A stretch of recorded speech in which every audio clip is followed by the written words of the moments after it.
I never thought I'd be the kind of woman to keep secrets. I used to pride myself on my honesty, on the way I'd always speak my mind, even if it made people uncomfortable. But life has a way of testing your principles, and when it came to my marriage, I failed that test in a way I still carry the weight of every single day. My name is Rachel.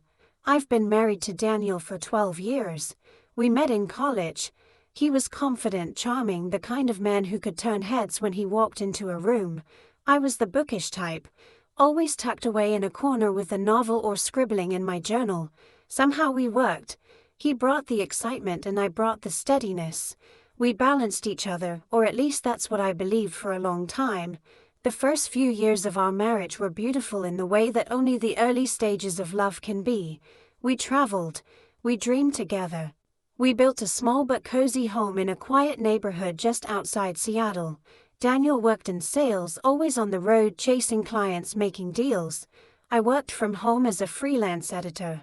The arrangement gave me time to focus on the things I loved, including our home. But as time passed, something began to shift. Daniel's job, once thrilling and full of potential, became an excuse for absence.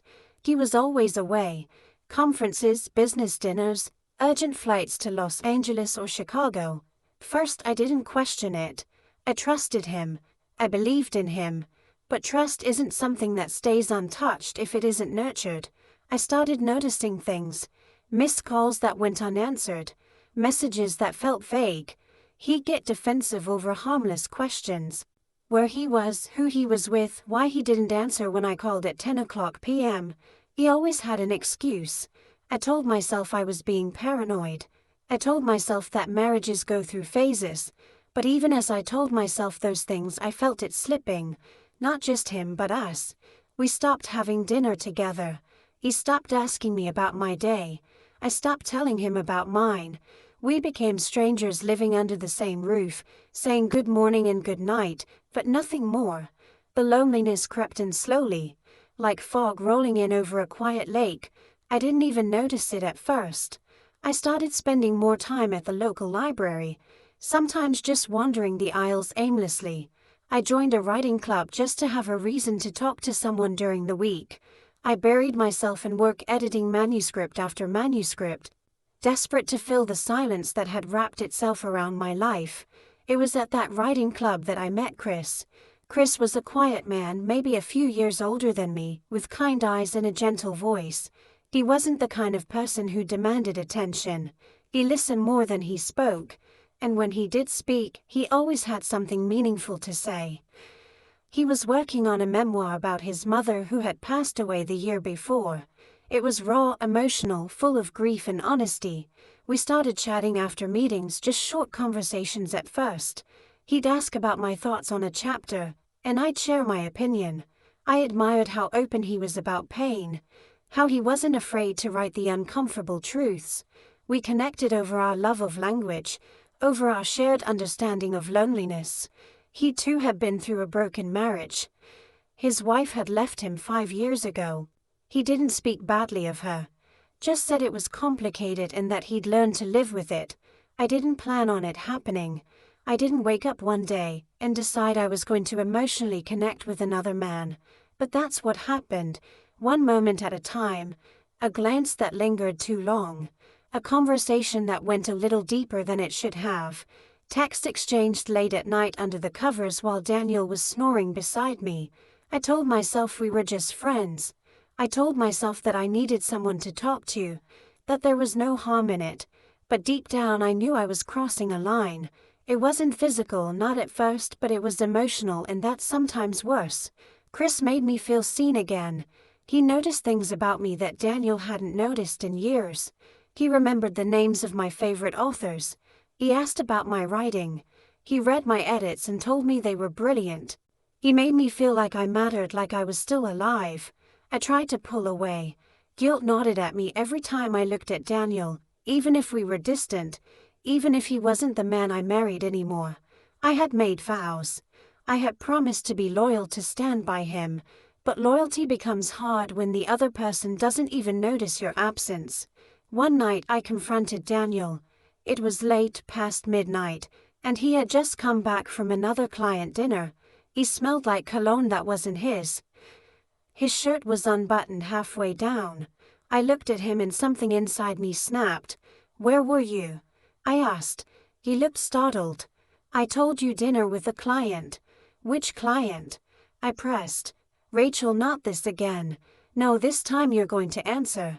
He stared at me like I had lost my mind. "Does it matter? You don't trust me, do you?" And just like that, the conversation ended. He turned his back to me and walked upstairs. I stood there in the living room, my fists clenched, my heart racing. And I realized he wasn't even trying anymore. From that point on, everything spiraled. Chris and I grew closer. We started meeting outside of the writing club. Coffee turned into lunch. Lunch turned into long walks. I still hadn't crossed that final line, but I knew I was on the edge of it. And the worst part, I didn't feel guilty anymore. I felt angry. Angry at Daniel for giving up. Angry at myself for staying. But then something happened that changed everything. One morning, Daniel left his laptop open on the dining table. He never did that. He was meticulous about his privacy. But that morning, I guess he was in a rush. The screen had gone dark, but it wasn't locked. I don't know what made me do it. Maybe instinct, maybe desperation. But I opened it. I didn't have to dig far. There in his email was a thread with a woman named Lisa. Dozens of messages, flirty, suggestive, some even dated back 2 years. My hands trembled as I read them. My stomach turned. It wasn't just one woman. There were more. Different names, different dates, photos, reservations, hotels. He had been cheating on me for years. I sat there staring at the screen. The weight of betrayal crashing down on me like a tidal wave. I had suspected. But seeing it, reading it was different. It was real and it was devastating. I didn't cry. Not immediately. I felt numb. Then after a while I felt cold. Like a part of me had frozen solid. That was the moment everything shifted. That was the moment I stopped feeling guilty because he had already burned the house down. I had just been standing in the ashes. But I didn't scream. I didn't confront him.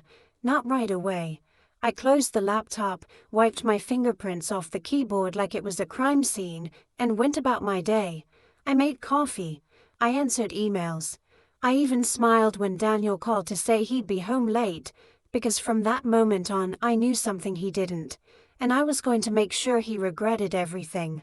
Not with shouting, not with drama, with revenge. The kind that cuts deeper than any affair ever could. I wish I could say I handled it with grace, that I stood up, packed my bags, and left Daniel behind like a heroine in one of those empowerment novels. But that's not how life works. Not for people like me. I'd spent 12 years building a life with him. 12 years of routines, shared friends, holiday traditions, and birthdays. You don't just walk away from that in a day, even when you have every reason to. But I didn't want to just walk away. I wanted him to feel it.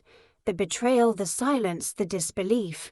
I wanted him to taste the bitterness of being lied to, cheated on, dismissed like he didn't matter. I wanted him to know exactly how it felt when your whole world turns upside down, and no one's coming to catch you. So I played the long game. I spent the next few weeks pretending everything was normal. I smiled more. I laughed at his dry jokes. I made his favorite meals, asked about his day, and kissed him goodnight. He didn't suspect a thing. If anything, he probably thought we were reconnecting. Maybe he believed his lies had faded into the past, and that I was the same old Rachel who waited for him with dinner on the table, and a soft smile on her face. But inside I was making plans. I started gathering proof, screenshots, printouts, dates, locations. I built a folder and hid it deep in my external hard drive under a decoy name. Tax Docs 2016. I didn't want just one affair to be revealed. I wanted the full scope. I needed evidence in case things got legal or messy. And knowing Daniel, things would get messy. Around this time I started spending more time with Chris. He didn't know about what I found. Not at first. I didn't want to drag him into something before I figured out what I was going to do. But he could tell something had changed in me. I wasn't just lonely anymore. I was angry, focused, determined. One afternoon we were walking through a park, golden leaves falling around us like confetti, when he finally asked, "Are you okay, Rachel?" Really? I stopped walking and looked at him. His face was calm, patient, but his eyes were full of concern. I didn't answer right away.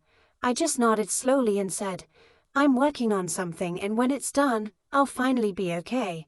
That was the first time I let myself believe it, that I could come out on the other side of this stronger than before. Not just surviving, winning. Chris respected my space. He didn't push, but I think he knew. He knew something inside me had shifted, and he stood by, ready if I needed him. Meanwhile at home, Daniel was deep into his double life. I knew his routines by now. The work trips that were really weekends in a hotel with someone named Emily or Julia. The sudden need to shower the moment he came home. The phone that never left his pocket. He was too comfortable, too confident. That was his first mistake. One night while he was in the shower, I used his thumb to unlock his phone. He didn't even stir. That's how much he underestimated me. Inside the phone I found texts, photos, bookings. I forwarded them to an email I'd created months earlier, one he didn't know about. Evidence at ProtonMail. It was all there, time-stamped and irrefutable. Now I had everything I needed, but I wasn't done. See, Daniel was a partner at a mid-sized firm. Reputation mattered to him. His clients trusted him. He had always bragged about how image was everything in business, and I knew just the right people who would be very interested in his extracurricular activities. But I didn't go nuclear right away. I started smaller. First I called his mother. We hadn't spoken in months. Our relationship had always been strained, but she respected me. She liked the illusion of the perfect daughter-in-law. I knew she would hate hearing what her son had been doing, but she'd believe me because I had proof. I sent her a PDF file, told her not to open it until we got off the phone. When she did, there was a long silence. Then she whispered, "Oh my God." I told her everything, the multiple women, the lies, the years of it. I didn't cry. I just laid it all out, calm and composed. She apologized. She said she didn't know what to say, and then she said something I'll never forget. "Rachel, you didn't deserve this." She promised not to tell Daniel. That was crucial. I wanted him to remain unaware of what was coming. Next, I contacted a lawyer quietly, discreetly, not to file anything yet, but to understand my options. I wanted to know what divorce would look like if I chose it, how much I was entitled to, what my chances were if things turned ugly. Then I talked to our mutual friends, the ones I trusted. I didn't tell them everything, but I started planting seeds. Comments like, "Daniel's been acting different lately," or, "I feel like he's not being honest with me." I wanted the foundation to crack before I broke it entirely. But the real plan, the one I kept secret even from Chris, was what I call the mirror moment. I decided to give Daniel a taste of his own medicine, not by cheating. No, that would have been too easy, too obvious. I wanted something more poetic. So I wrote a story. A fictional story. Or at least that's what everyone believed. I published it online under a pseudonym. It was about a woman whose husband cheats on her for years. She finds out, stays silent, and slowly destroys his life from the inside. In the story, the husband's clients pull away. His friends stop returning calls. His mother disown him, and by the time he realizes what's happening, it's too late. He's ruined. The story went viral. People praised the narrator, called her brilliant, cold, strategic. I read the comments at night, smiling quietly to myself. Then one day I printed it out, placed it in an envelope, and left it on Daniel's desk. When he came home that night, I watched him write it. He didn't say anything, just read slowly, line by line. His face changed as he got deeper, first confused, then curious, then pale. He looked up and asked, "What is this?" I shrugged. "Just something I read. Thought it was interesting." He didn't speak for a full minute. Then he said, "Is this about me?"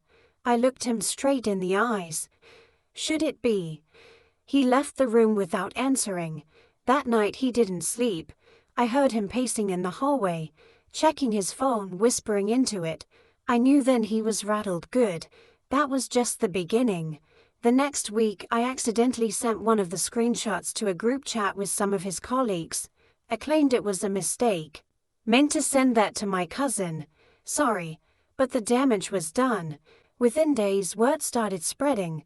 Daniel came home agitated, short-tempered, snapping at little things.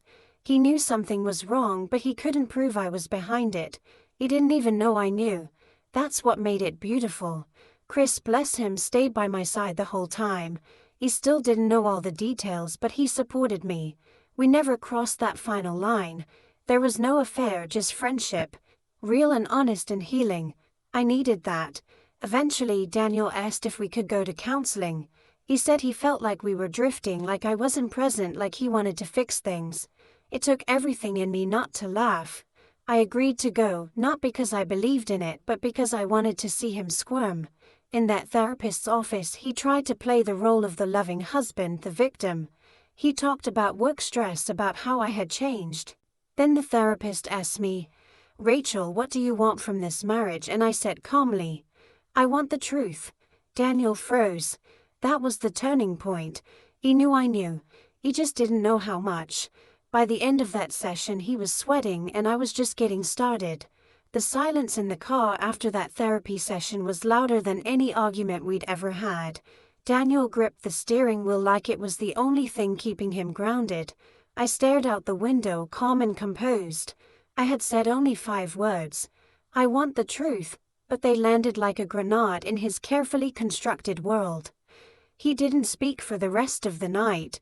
He kept looking at me like he was trying to read what I knew, but he wouldn't ask. Cowards never do.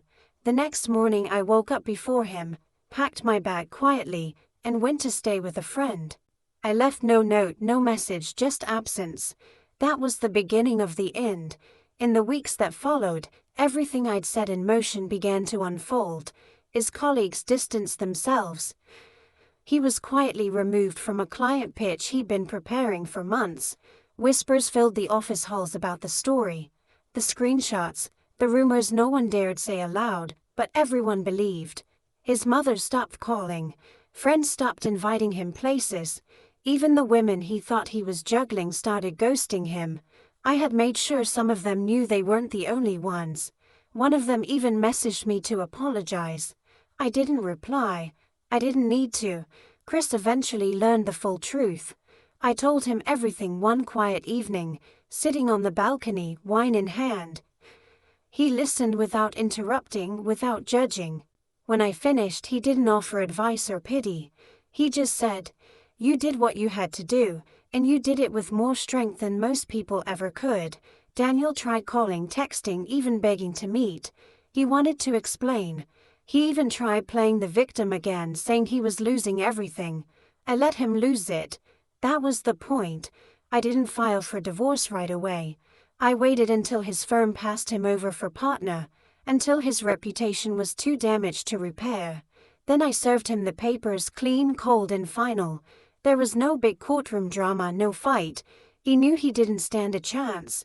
I walked away with my dignity intact, my peace of mind restored, and more importantly, my power. Some might say revenge is petty, but mine wasn't about destruction. It was about clarity. It was about standing in front of the man who underestimated me, betrayed me, and letting him watch as I walked away.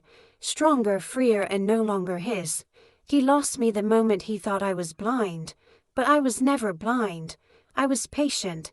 And in the end, I didn't just survive him. I outsmarted him.